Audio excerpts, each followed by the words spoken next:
সহকর্মী শাহরিয়ার তারেক। তারেক, জানাবেন যে কি কি কার্যক্রম আসলে হাতে নেওয়া হয়েছে এবং প্রবাসীরা কতটা সহজলভ্যভাবে এই পাসপোর্টগুলো পাবে?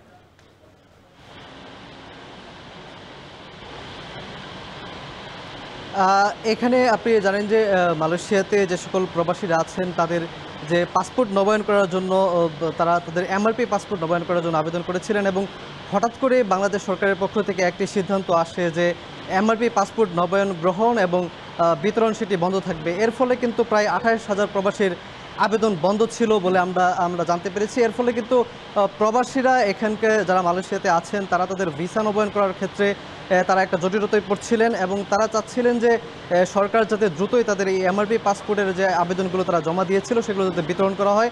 তারপর থেকে কিন্তু সরকার সেই সিদ্ধান্ত থেকে ফিরে আসে এবং এমআরপি পাসপোর্ট নবায়ন করে, যার একটি সিংহভাগ ইতিমধ্যে মালয়েশিয়াতে বাংলাদেশ হাইকমিশন এসে পৌঁছেছে। এবং এই যে প্রবাসীরা প্রায় 28,000 প্রবাসীর যে আবেদনগুলো বন্ধ ছিল, তারা পাচ্ছিল না, তাদের যে ভোগান্তি ছিল সেই ভোগান্তিটা যাতে দূর হয় তার লক্ষ্যে কিন্তু প্রবাসী এইখানে হাইকমিশন বিশেষ এক সপ্তাহ ঘোষণা করে 14 তারিখ থেকে 20 তারিখ পর্যন্ত একদম রাত 10টা পর্যন্ত, যেটি আসলে নজিরবিহীন। এর আগে মালয়েশিয়াতে কখনো এরকম রাত 10টা পর্যন্ত তারা কোনো হাইকমিশনের সেবা দেয়নি, এটি প্রথম এই সেবাটি দিচ্ছে।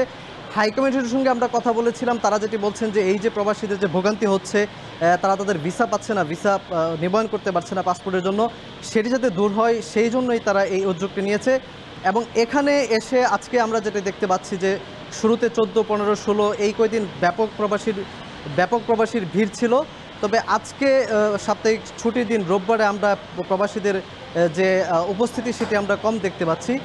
প্রবাসীরা যেটি বলছেন যে তাদের পাসপোর্ট পেতে 6 থেকে 7 মাস সময় অতিবাহিত হয়ে গেছে, কারো ভিসা এরই মধ্যে শেষ হয়ে গেছে, যার ফলে এখন এতদিন পরেও তারা পাসপোর্ট পেয়ে আসলে তারা কিন্তু সন্তুষ্ট প্রকাশ করছেন। আরেকটি বিষয় আপনাকে জানিয়ে রাখি যে প্রবাসীরা কিন্তু আবেদন করছেন সরকারের কাছে যে এখন যে ই পাসপোর্ট করার ক্ষেত্রে যে প্রবাসীদেরকে উৎসাহিত করা হচ্ছে, সেক্ষেত্রে প্রবাসীরাও কিন্তু আগ্রহী, কিন্তু তারা যে বিষয়টি মোটা দাগে বলছেন যে তাদের এমআরপি পাসপোর্টের যে তথ্য আছে সেই তথ্য অনুযায়ী যদি ই পাসপোর্ট তাদেরকে করার সুযোগ দেওয়া হয় সেক্ষেত্রে প্রবাসীরা আরও বেশি আগ্রহী হবেন পাসপোর্ট করতে। তো এই হাইকমিশনের প্রাঙ্গণ থেকে এই ছিল আসলে বিশেষ ব্যবস্থায় পাসপোর্ট বিতরণের সবশেষ তথ্য। শাহরিয়ার তারেক যুক্ত ছিলেন মালয়েশিয়া থেকে, জানাচ্ছিলেন প্রবাসীদের হাতে পাসপোর্ট দেওয়া হচ্ছে সেই খবর। আরএফএল গিজারে আছে ওয়ার্ল্ড ফ্লো টেকনোলজি।